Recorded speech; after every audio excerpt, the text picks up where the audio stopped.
Hey, what's up, everybody? So I finished the Avatar, the last. To be honest with you, I'm gonna be real with you. I finished that thing like 2 days after it was released. Like I completely just binged it that Saturday it was released, which was like a week and a half, almost 2 weeks ago. So you're probably wondering, like, why did it take so long, Rob? Why are you just now talking about it? Hey, look, there's this little thing called Final Fantasy VII Rebirth that came out.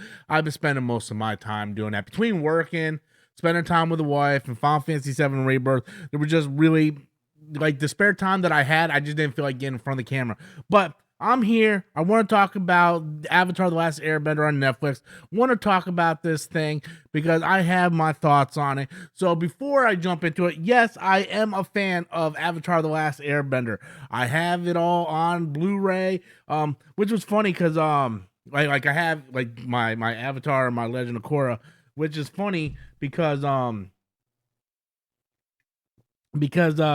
I originally had them on DVD back when they had like book one, book two, book three on DVD. That's my original set. And then I eventually just kind of gave those to a friend of mine and just upgraded to the Blu-ray set. So I am a fan of Avatar: The Last Airbender. With that being said, also I want everybody to know that it's been years since I watched Avatar: The Last Airbender. It's not one of that. It's not one of those shows that I go back and revisit all the time, right? Like Yu Yu Hakusho, Cowboy Bebop, Dragon Ball Z, Roni Kenshin. Like I go back and revisit those once every couple years. You know, even Dragon Ball Z for the most part, I don't go back and revisit because there's so many episodes. But I went as a kid, watched this so many times that I know everything by heart, right? I can tell you everything that happens in Dragon Ball Z by heart because I watched it so many times as a young kid.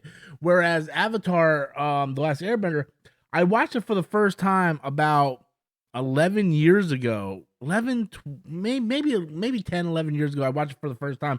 And I just binged it. Like I said, I had the DVDs, the box, and I just binged all three seasons of it. And I really enjoyed it. I really like it, right? But if you think that I'm going to come in and give you like a play by play, oh, this was different in the live action compared to the animated, that's not what this is. Because like I said, it's been years. I remember the major plot points of that show, right? And if I'm not mistaken, and you could correct me in the comments, I believe they don't even show the Fire Lord in the first season of the animated series. I could be wrong. Like I said, it's been years, but I strictly remember like the first couple seasons. I'm like, man, they're not showing this guy at all. This guy must be like lethal. Like you would see like a silhouette or something. But you know, I kept remembering that. And then like season 3, we finally get, you know, the reveal of him and whatnot. So, like I said, my memory on the show, like the little details, the little things that people probably fall in love with, I don't remember all of that specifically.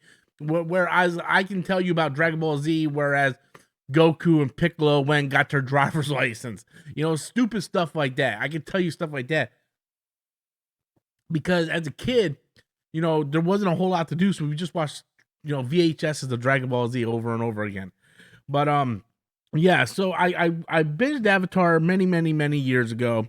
Really like the series. I think it's one of the best American made animated series of all time. I think it's phenomenal. There's so much heart in it.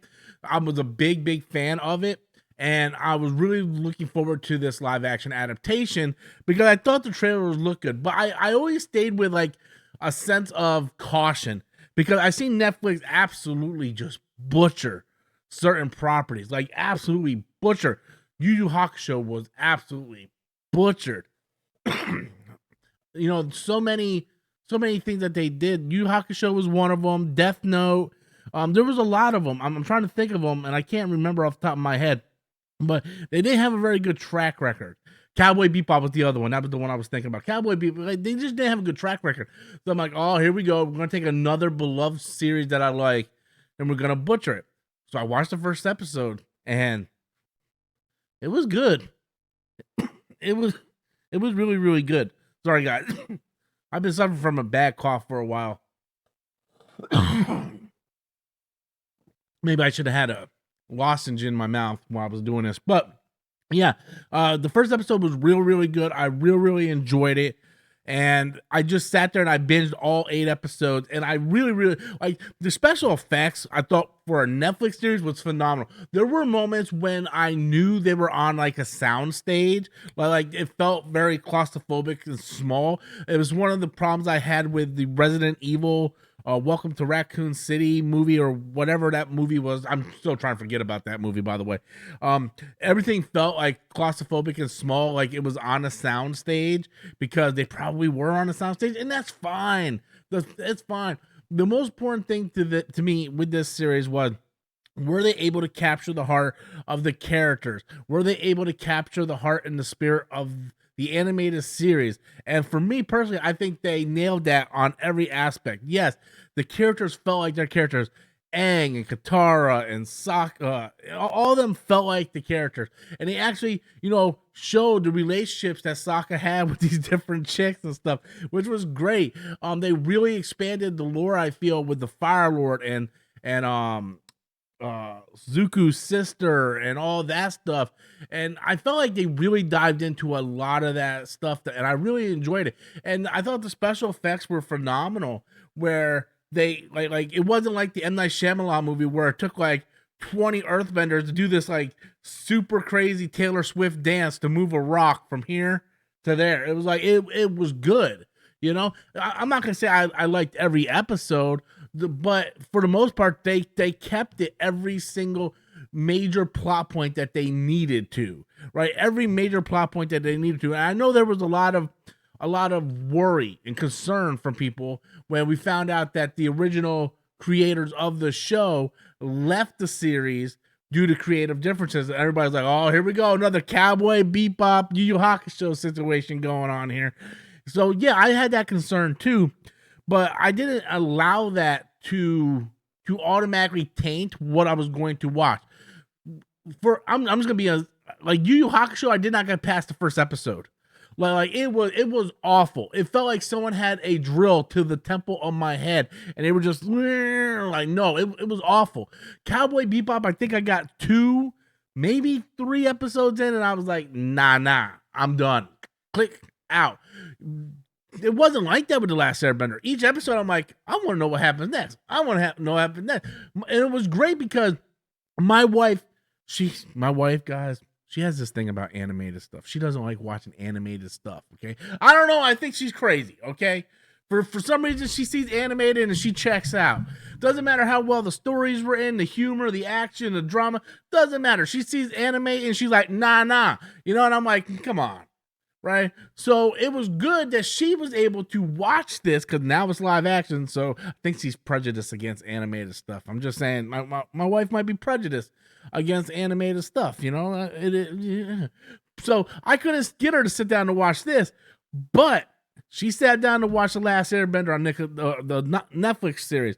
And I think that's what this show is really going to do. It's going to introduce not only to the hardcore fans like you, like me, like Johnny over there. Fuck you, Johnny.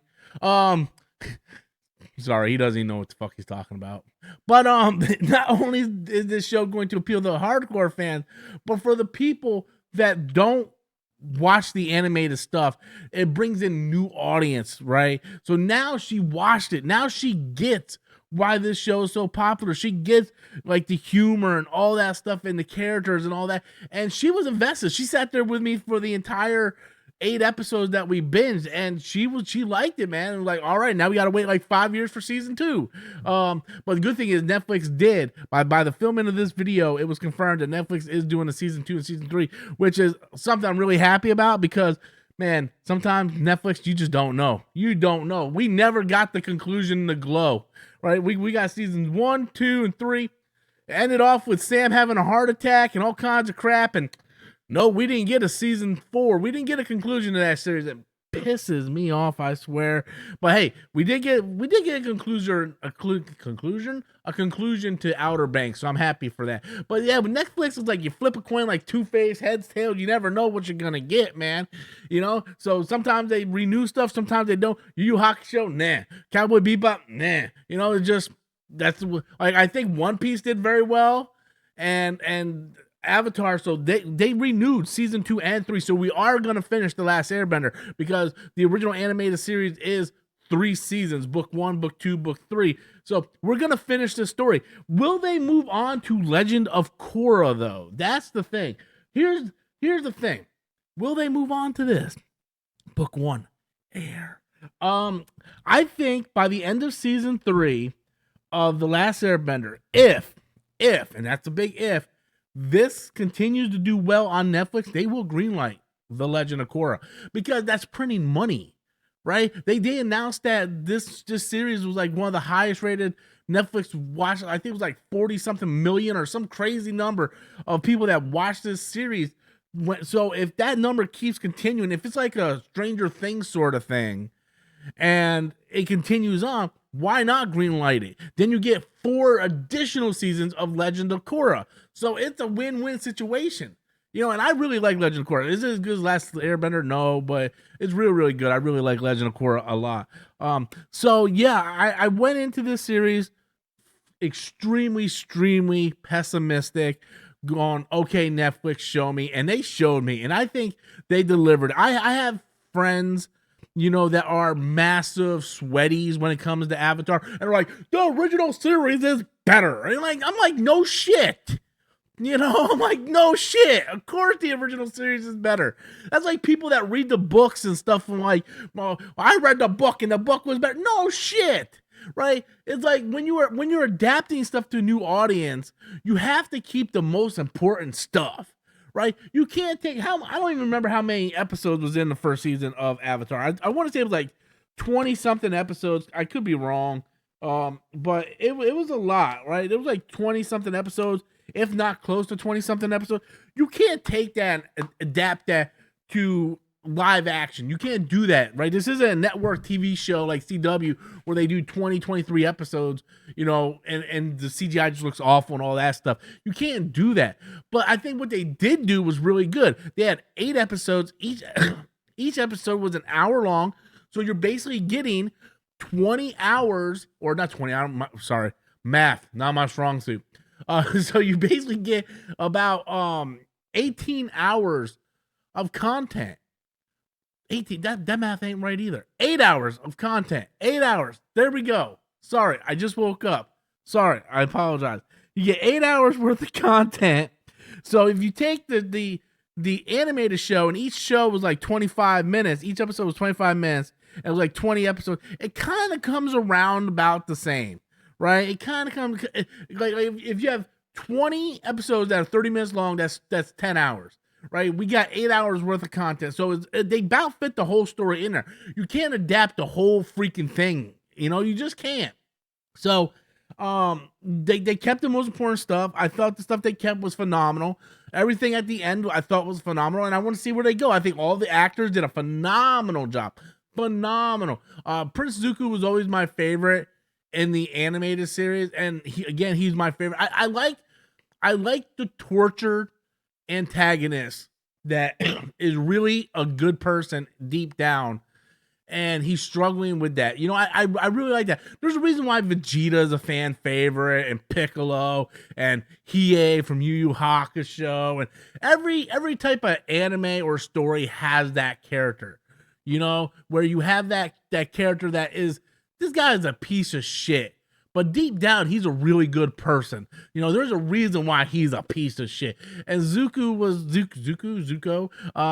his relationship with him and his uncle Iroh was the standout. Whenever they were on screen, I was just like, tell me more. Oh, that's Zuko. Oh, his sister was a bitch. His sister was a bitch in the animated show too. But yeah, so that's pretty much all I got. I rambled on for a lot of this, and I'm sorry for those I coughed in your ear. I apologize. Been coughing a lot. Next time I'll put a lozenge in my mouth. But I wanted to get this video out here, just kind of talk about this guy. I realized I haven't talked about it. I've been watching the Halo series too, and I really like it. Is it Halo? No, but I like what it is. So anyway, I want to appreciate everybody who actually stayed around and watched this whole video. I love you guys. Plan to make more content here in the future. I just got to get back into the groove of things. But thank you guys so much for watching. Stay safe and take it easy. Later, guys.